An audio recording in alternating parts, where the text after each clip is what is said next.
Bonjour mes amis, soyez la propre bénédiction, où que vous alliez. Si vous ne servez pas à être la propre bénédiction, vous allez devenir addict à chercher les bénédictions. Mais Dieu veut faire de vous une source de bénédiction, que vous veniez à illuminer les personnes qui sont en train de vivre dans les ténèbres à côté de vous, autour de vous, que vous veniez à donner la vie, que vous veniez à transmettre la vie, que vous veniez à passer esprit et vie à ceux qui sont autour de vous. Alors, vous devez être la propre bénédiction. Si vous n'êtes pas la propre bénédiction, vous allez mal, vous allez très mal. Car celui qui reçoit ou celui qui a l'Esprit du Seigneur Jésus-Christ, le Saint-Esprit, est obligatoirement la propre bénédiction.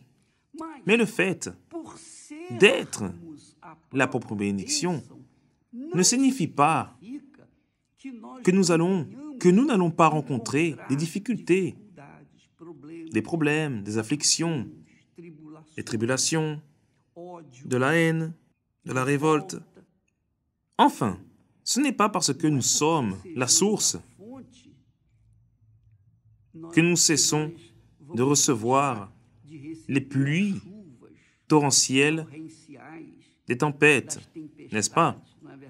Paul parle à ce sujet, l'apôtre Paul parle au sujet de l'écharde dans la chair. L'écharde dans la chair. Savez-vous ce que signifie l'écharde dans la chair? Connaissez-vous le sens de l'écharde dans la chair? Paul fut la propre bénédiction entre les mains de Dieu. Il fut la propre onction de Dieu. Il a été un instrument du Saint-Esprit pour révolutionner son époque et nous laisser un héritage pour que nous révolutionnons également nos époques respectives. Regardez seulement, il dit cela. Il dit cela. Je connais un homme en Christ.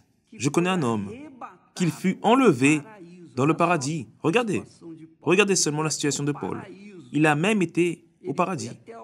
Il a été jusqu'au paradis. Il a été enlevé dans le paradis.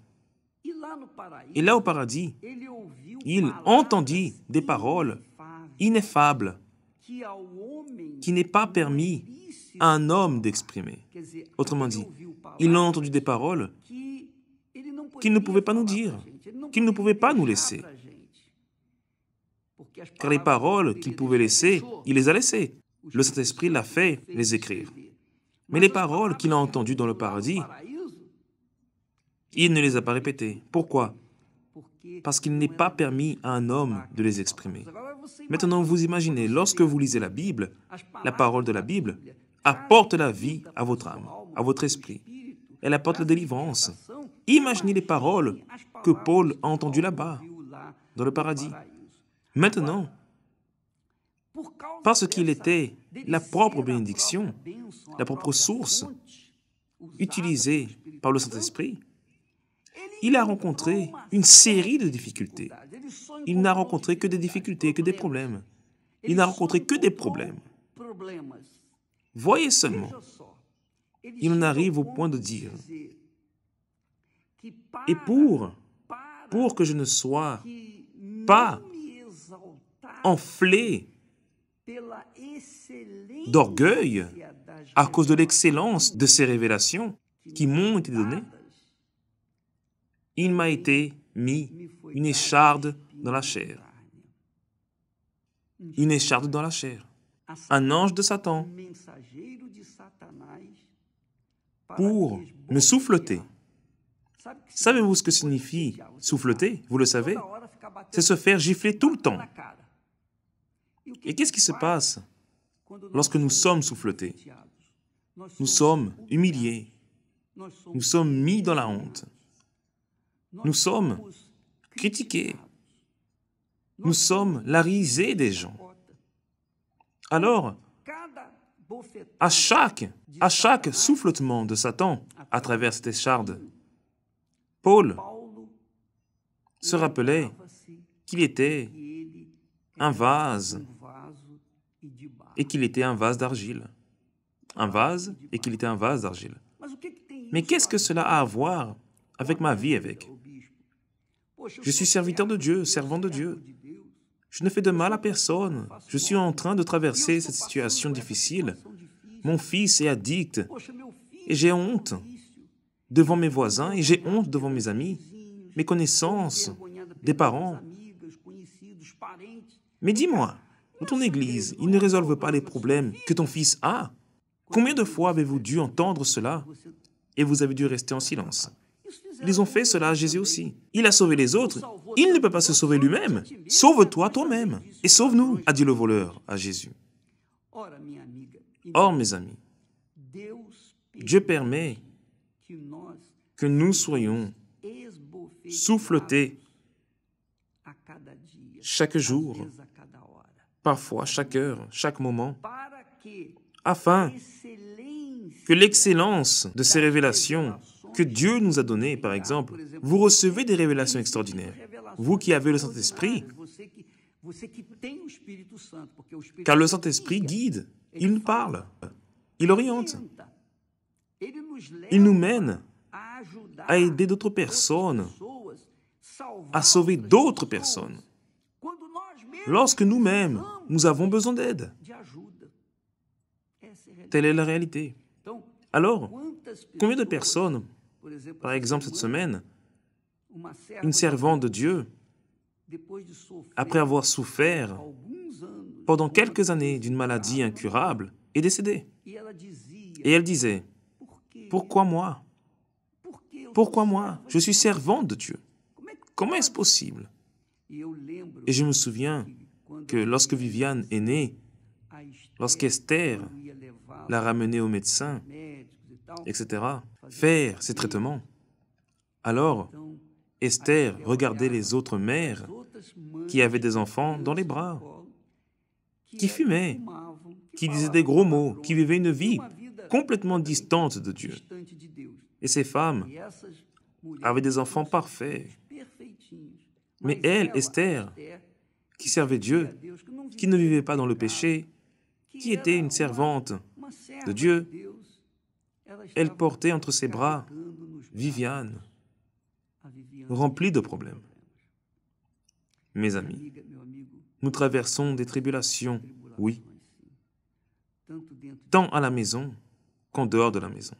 La haine, le fait d'être la risée des autres, disons les moqueries,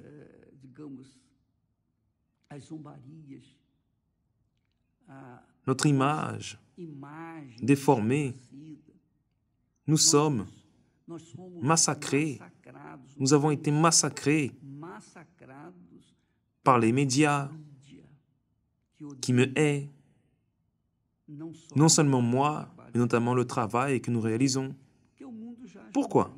Car le monde entier est sous la puissance du malin. Le monde ne lancera jamais des fleurs sur notre chemin, car nous sommes de Dieu, vous êtes de Dieu. Alors, n'attendez pas des fleurs, n'attendez pas un tapis rouge. Attendez-vous même à des problèmes, des difficultés, car c'est ainsi que cela s'est passé avec Jésus. Si le Seigneur Jésus lui-même a dû affronter des difficultés, des déserts, des tribulations, des échardes, imaginez-vous, nous. Et aujourd'hui, j'étais en train de méditer. Avant de me lever, j'étais en train de méditer sur les paroles de Jésus. Le Saint-Texte dit que la nuit qu'il fut trahi, Jésus prit du pain et il le donna aux disciples. Je suis resté en train de réfléchir. La nuit qu'il fut trahi. Avez-vous déjà été trahi, mes amis? Avez-vous déjà été trahi? Savez-vous ce qu'est la trahison? La trahison est la chose la plus douloureuse, la douleur qui fait le plus souffrir à l'âme. Ce n'est pas une écharde, non. C'est vraiment un clou en acier qui découpe notre âme, qui troue notre âme. Celui qui a déjà été trahi sait ce que je suis en train de dire. Jésus a dit, il s'asseyait à la table avec moi, il mangeait avec moi et il m'a trahi. Jésus s'est souvenu de cela au moment de la Sainte Seine. Pourquoi? Nous l'expliquerons un autre jour. Mais que cela reste clair. Il a gémi, Jésus a gémi. Et il n'est pas le seul à avoir gémi. Mais ses disciples, ses apôtres, ils ont gémi. Paul a été décapité. Jacques a été transpercé par une épée. Pierre a été crucifié, la tête à l'envers, et d'autres choses. Jean a été exilé sur l'île de Patmos. Ils ont tous souffert, ils ont tous gémi. Tous les serviteurs de Dieu doivent porter une écharde dans leur chair pour qu'ils ne viennent pas à s'enorgueillir. C'est ce que Paul a dit. Il m'a été mis une écharde dans la chair pour me souffleter et m'empêcher de m'enorgueillir, pour que je ne pense pas que je suis quelque chose. Mes amis, telle est la dure réalité. Un jour, Cabrini m'a interviewé et il m'a demandé, évêque, pensez-vous que vous êtes une célébrité? Non, je lui ai dit non. Non, mon cher. Je pense que je suis. Savez-vous ce qu'est le perchoir d'un poulailler le matin? Le perchoir d'un poulailler le matin est tout sale à cause des excréments, des volailles qui y dorment. C'est horrible. Seuls ceux qui habitent dans les fermes savent cela. Eh bien voilà, c'est ce que nous sommes. Nous sommes comme le perchoir d'un poulailler le matin. Pourquoi? Parce que Dieu nous révèle les choses si grandioses, si précieuses, que c'est une obligation de sa part de permettre que nous soyons souffletés par des problèmes, par des difficultés, par des persécutions, particulièrement par des trahisons. Si Jésus a été trahi, imaginez. Le Fils de Dieu a été trahi, alors imaginez-nous. La trahison fait partie du ministère de ceux qui sont de Dieu. Celui qui est ami du monde est aimé par le monde, mais il n'est pas ami de Dieu. Il n'est pas ami de Dieu.